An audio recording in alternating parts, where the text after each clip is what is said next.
Hi everyone. இந்த வீடியோல நம்ம மெயின் போர்ட் ஐபிஓ பத்தின இம்பார்ட்டன்டான டேட்ஸ் அண்ட் டைம்லைன். அதாவது ஐபிஓ ஓப்பனிங் டேட்ல இருந்து லிஸ்டிங் டேட் வரை உள்ள டைம்லைன் ப்ராசஸ டீட்டெயிலா இந்த வீடியோல நம்ம பார்க்கலாம்.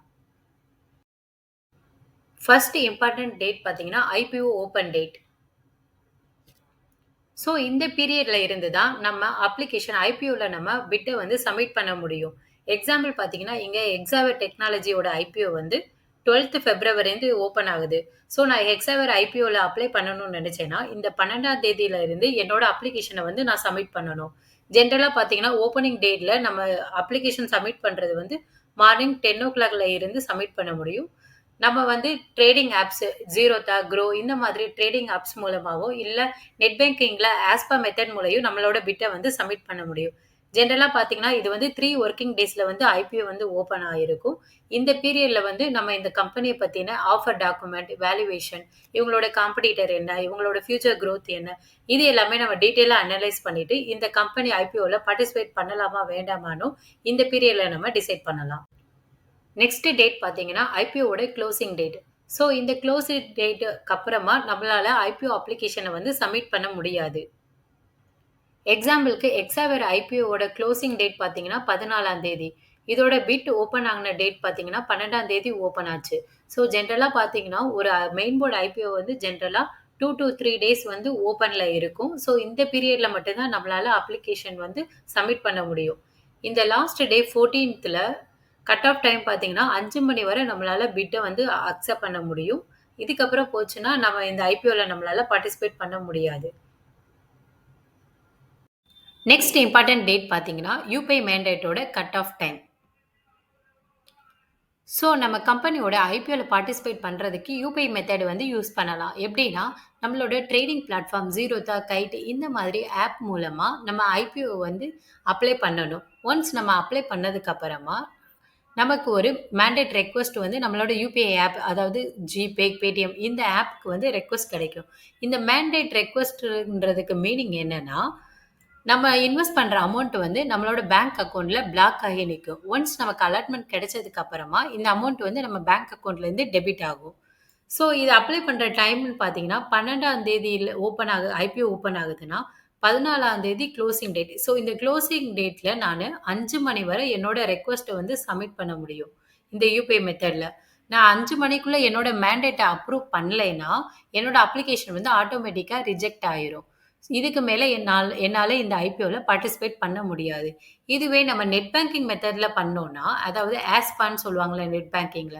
இந்த மெத்தட்ல ஒவ்வொரு பேங்க்குக்கும் ஒவ்வொரு டைம் லிமிட் வந்து வச்சிருப்பாங்க. லாஸ்ட் டே அன்னைக்கு. இப்ப எக்ஸாம்பிள் ஹெச்டிஎஃப்சி பார்த்தீங்கன்னா, 3 மணிக்கு க்ளோஸ் ஆகுதுன்னா, நான் இந்த 3 மணிக்குள்ள என்னோட அப்ளிகேஷன வந்து சப்மிட் பண்ணணும். ஸோ ஜென்ரலா பார்த்தீங்கன்னா, யுபிஐ ரெக்வெஸ்ட் நம்ம சம்டைம் நம்ம ட்ரேடிங் ஆப் மூலமா குடுத்துருப்போம். அது யுபிஐக்கு ரிசீவ் ஆகுறதுக்கு சம்டைம்ஸ் டிலே ஆகும். இன்னொன்னு நம்ம நெட்வொர்க் ப்ராப்ளம் வரதுக்கு வாய்ப்பு இருக்கு. ஸோ சம்டைம்ஸ் வந்து நம்மளோட மேண்டேட் வந்து எக்ஸ்பைரி ஆயிரும். ஸோ இந்த மாதிரி ரிஸ்க் எல்லாம் அவாய்ட் பண்றதுக்காக நம்ம கம்பெனில இன்வெஸ்ட் பண்ணணும்னு நெனைச்சோம்னா, முடிஞ்ச அளவுக்கு ஏர்லியா அந்த ரெக்வெஸ்ட்ட சப்மிட் பண்றது ரொம்பவே நல்லது. நெக்ஸ்ட் ஐபிஓட அலாட்மெண்ட் டேட். ஸோ இந்த டேட்ல தான் யாருக்கு ஷேர்ஸ் வந்து கிடைச்சிருக்கு. அதாவது ஐபிஓல நம்ம இன்வெஸ்ட் பண்ணியிருப்போம். ஐபிஓல இன்வெஸ்ட் பண்ண எல்லாருக்குமே அந்த கம்பெனியோட ஷேர்ஸ் வந்து அலாட் ஆகாது. ஸோ அவங்க வந்து அலாட்மெண்ட்டுக்கு செர்டைன் ஸ்டெப்ஸ் வந்து ஃபாலோ பண்ணுவாங்க. அது பேஸ் பண்ணி நமக்கு அலாட்மெண்ட் கிடைக்கும். ஸோ இந்த அலாட்மெண்ட்ட வந்து நமக்கு அந்த கம்பெனியோட ரெஜிஸ்டர் தான் அனௌன்ஸ் பண்ணுவாங்க. இத வந்து அந்த ரெஜிஸ்டரோட வெப்சைட் செக் பண்ணிக்கலாம். எக்ஸாம்பிளுக்கு ஃபேமஸான ரெஜிஸ்டர் பார்த்தீங்கன்னா, லிங்க்டின் டைம், கேஃபின்டெக் இவங்கலாம் ஃபேமஸான ரெஜிஸ்டர்ஸ். ஸோ இப்போ எக்ஸாம்பிளுக்கு பார்த்தீங்கன்னா, இந்த எக்ஸாவர் ஐபிஓவோட அலாட்மெண்ட் டேட் பார்த்தீங்கன்னா, பிப்ரவரி 17ஆம் தேதின்னு இருக்கு. இந்த இஷ்யூ க்ளோஸ் ஆனது பார்த்தீங்கன்னா, 14ஆம் தேதி. ஸோ இந்த அலாட்மெண்ட் டேட் எப்படி நடக்கும்னா, இப்போ ஜென்ரலா பார்த்தீங்கன்னா, இஷ்யூ க்ளோஸ் ஆகுறதுக்கு நெக்ஸ்ட் டே 14ஆம் தேதி க்ளோஸ் ஆகுதுன்னா, 15ஆம் தேதி நமக்கு அலாட்மெண்ட் வந்து தெரிஞ்சிரும். ஆனா, இந்த ஹெக்ஸாவேருக்கு வந்து 17ஆம் தேதி தெரியுது. ஏன்னா, 14ஆம் தேதி வந்து ஃப்ரைடேவா இருக்கும். ஸோ இது ஃப்ரைடேவா இருக்குன்னா, நெக்ஸ்ட் வொர்க்கிங் டேஸ்ல தான் அலாட்மெண்ட் வந்து நமக்கு தெரியும். So next Monday. ஸோ 14ஆம் தேதி இஷ்யூ க்ளோஸ் ஆகுது. எனக்கு அலாட்மெண்ட் வந்து 17ஆம் தேதி தான் தெரியுது இப்போ. ஸோ இந்த டேட்ல வந்து நமக்கு ஷேர்ஸ் அலர்ட் ஆயிருக்கா இல்லையான்றத நம்ம இந்த வெப்சைட்ல போய் நம்மளோட பான் கார்டு நம்பர வச்சு நம்ம செக் பண்ணி பார்த்துக்கலாம். அதே மாதிரி கம்பெனி சைட்ஸ்ல இருந்தும் நமக்கு லேட்டரா இமெயில் வரும். நமக்கு அமௌண்ட் டெபிட் ஆயிடுச்சா இல்லையா? அந்த மாதிரி டீட்டெயில்ஸ் எல்லாமே நம்ம இமெயில் பார்த்தும் ரீஃபண்ட் ஆகுற டேட். இந்த ரீஃபண்ட பொறுத்தவரை, நம்ம ஐபிஓல நமக்கு அலாட்மெண்ட் கிடைக்கலைன்னா, நம்மளோட அமௌண்ட் வந்து எவ்வளோ அப்ளிகேஷன் இப்ப சில பேருக்கு வந்து நம்ம 2 லாட் அப்ளை பண்ணியிருப்போம். ஸோ 1 லாட்டுக்கு மட்டும் அலாட்மெண்ட் கிடைச்சிருக்கு. அந்த மாதிரினா பேலன்ஸ் அமௌண்ட் எல்லாமே நம்ம பேங்க் அக்கவுண்ட்டுக்கு அகைன் ரீஃபண்ட் ஆகி வந்துரும். இது எப்ப நடக்கும்னு பார்த்தீங்கன்னா, நம்மளுக்கு அலாட்மெண்ட் கிடைச்சதுக்கு நெக்ஸ்ட் டேவே நமக்கு ரீஃபண்ட் கிடைச்சிரும். எக்ஸாம்பிள் பார்த்தீங்கன்னா, ஹெக்ஸாவர் வந்து க்ளோஸ் ஆனது 14ஆம் தேதி க்ளோஸ் ஆயிருக்கு. ஆனா, எனக்கு அலாட்மெண்ட் வந்து 17ஆம் தேதி கிடைக்குது. ஜென்ரலா பார்த்தீங்கன்னா, நெக்ஸ்ட் டே அலாட்மெண்ட் நமக்கு கிடைச்சிரும். ஸோ, அதே மாதிரி ரீஃபண்ட் வந்து அலாட்மெண்ட்டுக்கு நெக்ஸ்ட் டே வந்து கிடைக்கும். இப்போ 17ஆம் தேதி அலாட்மெண்ட் கிடைச்சிருக்குன்னா, எனக்கு அமௌண்ட் ரீஃபண்ட் ஆகுற டேட்டுன்னு பார்த்தீங்கன்னா, 18ஆம் தேதி நம்மளோட பேங்க் அக்கவுண்ட்டுக்கு வந்துரும்.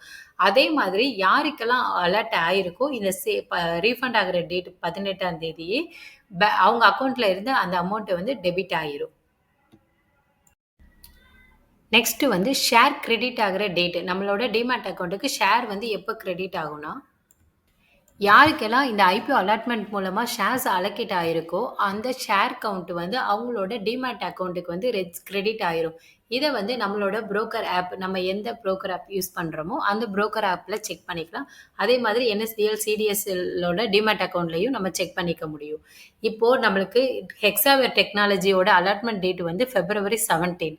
ரீஃபண்டோட டேட்டும் February 8. அதாவது அலர்ட் ஆகாதவங்களுக்கு அமௌண்ட் வந்து டெபிட் ஆகுறது எல்லாமே February 18 வந்து நடந்துச்சு. அதே மாதிரி இந்த February 18லயே நம்மளோட டிமேட் அக்கவுண்ட்ல நம்மளுக்கு அலர்ட் ஆன ஷேர்ஸ் வந்து கிரெடிட் ஆயிரும். ஆனா இந்த ஷேர்ஸ வந்து நம்ம இந்த 18ஆம் தேதி செல் பண்ணலாமான்னா பண்ண முடியாது. ஏன்னா இது வந்து T+0 செட்டில்மென்ட் டேல இருக்கு. அதே மாதிரி இந்த ஷேர் வந்து இன்னும் நம்மளோட ஸ்டாக் எக்ஸ்சேஞ்சில வந்து லிஸ்ட் ஆகல. ஸோ நம்மளோட எக்ஸ்சேஞ்ச் என்எஸ்சி, பிஎஸ்சில இந்த கம்பெனி லிஸ்ட் ஆனதுக்கு அப்புறமா தான் நம்மளோட ஷேர்ஸ வந்து நம்மளால செல் பண்ண முடியும். Finally listing date. ஸோ இந்த டேட்ல இருந்து தான் இந்த கம்பெனியோட ஷேர்ஸ் வந்து ஸ்டாக் எக்ஸ்சேஞ்சில வந்து லிஸ்ட் ஆகும். ஸோ மெயின் போர்ட் ஐபிஓ பொறுத்தவரை என்எஸ்சி, பிஎஸ்சில லிஸ்ட் ஆகும்போது தான் நார்மல் இன்வெஸ்டர்ஸ் வந்து இந்த கம்பெனியோட ஷேர்ஸ வந்து ட்ரேடு பண்ண முடியும். ஸோ இந்த டேட்ல வந்து நம்ம ப்ரிப்பேரா இருக்கணும். யாருக்கெல்லாம் அலாட்மெண்ட் ஆயிருக்கோ, அவங்க வந்து இந்த ஷேர்ஸ்ல லிஸ்டிங் கெயின் பார்த்துட்டு எக்ஸிட் ஆயிரலாமா, இல்ல லாங் டெர்ம் ஹோல்டு பண்ணலாமாங்கிறத இந்த பீரியட்ல டிசைட் பண்ணுவாங்க. அதே மாதிரி ஐபிஓல அலாட்மெண்ட் கிடைக்காதவங்களும் இந்த லிஸ்டிங் டேட் அன்னைக்கு இந்த கம்பெனியோட ஷேர்ஸ வந்து பை பண்ணுவாங்க. ஸோ எக்ஸாம்பிள் பார்த்தீங்கன்னா, இந்த ஹெக்ஸாவேரோட லிஸ்டிங் டேட் பார்த்தீங்கன்னா 19ஆம் தேதி. ஸோ இந்த 19ஆம் தேதி வந்து யாருக்கெல்லாம் அலாட்மெண்ட் ஆயிருக்கோ, அவங்களோட ஷேர்ஸ் வந்து எக்ஸ்சேஞ்சில வந்து ட்ரேட் ஆக ஆரம்பிக்கும். ஸோ நம்ம நார்மலா நம்ம எந்த டைம்லனாலும் இதுக்கப்புறம் இந்த கம்பெனியோட ஷேர்ஸ்ல இருந்து எக்ஸிட் ஆகிக்க முடியும். இந்த டைம்லைனோட ஓவர்வியூ பார்க்கலாம். ஜென்ரலா இஷ்யூ ஓப்பன் ஆகுறதுலேருந்து க்ளோஸ் ஆகுற பீரியட் பார்த்தீங்கன்னா, 3 டேஸ் வந்து இருக்கும். ஸோ, இந்த 3 டேஸ்ல என்னோட பிட்ட வந்து நான் சப்மிட் பண்ணிக்க முடியும்.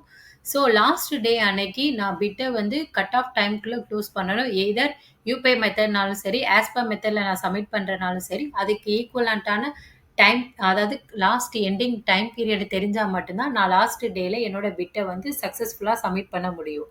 நெக்ஸ்ட் பார்த்தீங்கன்னா, அலாட்மெண்ட் ப்ராசஸ். ஸோ இது வந்து ஜென்ரலா வந்து அலாட்மெண்ட் இஷ்யூ க்ளோஸ் ஆகுறதுக்கு நெக்ஸ்ட் டேவே நமக்கு அலாட்மெண்ட் கிடைச்சிரும். சப்போஸ் நமக்கு அது வந்து வீக்கெண்டா இருந்துச்சுன்னா, நெக்ஸ்ட் ஒர்க்கிங் டேல வந்து நமக்கு அலாட்மெண்ட் வந்து கிடைக்கும். ஸோ அலாட்மெண்ட் ஆனதுக்கு நெக்ஸ்ட் டே பார்த்தீங்கன்னா, நம்மளோட அமௌண்ட் வந்து டெபிட் ஆகும். ஒன்ஸ் அலாட்மெண்ட் கிடைச்சுச்சுன்னா. அப்படி கிடைக்காதவங்களுக்கு அமௌண்ட் ரீஃபண்ட் ஆகும். ஸோ அலாட் ஆனவங்களுக்கு ஷேர்ஸ் எல்லாமே டிமேட் அக்கவுண்ட்ல இந்த பீரியட்ல கிடைச்சிரும். ஸோ நெக்ஸ்ட் ப்ராசஸ்ன்னு பார்த்தீங்கன்னா, லிஸ்டிங் தான். ஸோ இந்த டேல நம்மளோட ஷேர்ஸ வந்து ஹோல்டும் பண்ணிக்கலாம், செல் பண்ணிக்கலாம். இல்ல அலர்ட் ஆகாதவங்களுக்கும் இந்த கம்பெனில இன்வெஸ்ட்மென்ட் பண்றதுக்கு ஒரு சான்ஸ் கிடைக்கும். ஸோ இந்த டைம் பீரியட்ல இருந்து தான் ஒரு பிரைவேட் கம்பெனி ஐபிஓ மூலமா அவங்க வந்து பப்ளிக்குக்கு லிஸ்ட் ஆகுறாங்க. அதாவது பப்ளிக் லிமிடெட் கம்பெனியா மாறுறாங்க. ஸோ இதுக்கப்புறமா நார்மலா இந்த கம்பெனி எக்ஸ்சேஞ்ச்ல ட்ரேட் ஆக ஆரம்பிக்கும். ஸோ அதுக்கப்புறமா அஸ் யூசுவல் நார்மல் ட்ரேட் பண்ற மாதிரி இந்த கம்பெனியோட ஷேர்ஸ வந்து நம்மளால வாங்கிக்க முடியும். ஸோ ஃப்ரெண்ட்ஸ் இதுதான் ஓவரால் சம்மரி. நம்ம ஐபிஓல முடிஞ்ச அளவுக்கு இயர்லியா நம்மளோட பிட்ட வந்து அப்ளை பண்ணுங்க. அதே மாதிரி லிஸ்டிங் டே அன்னைக்கு நம்ம எந்த மாதிரி ஸ்டாக்க ஹோல்டு பண்ண போறோமோ, அந்த அந்த ஸ்ட்ராட்டஜியும் நம்ம இயர்லியா திங்க் பண்ணி வச்சுக்கிட்டா, நம்ம லிஸ்டிங் டே அன்னைக்கு ப்ராஃபிட் வந்து புக் பண்ண முடியும். ஸோ ஃப்ரெண்ட்ஸ், இந்த வீடியோ உங்களுக்கு ரொம்பவே ஹெல்ப்ஃபுல்லா இருக்கும்னு நம்புறேன். See you all in the next video.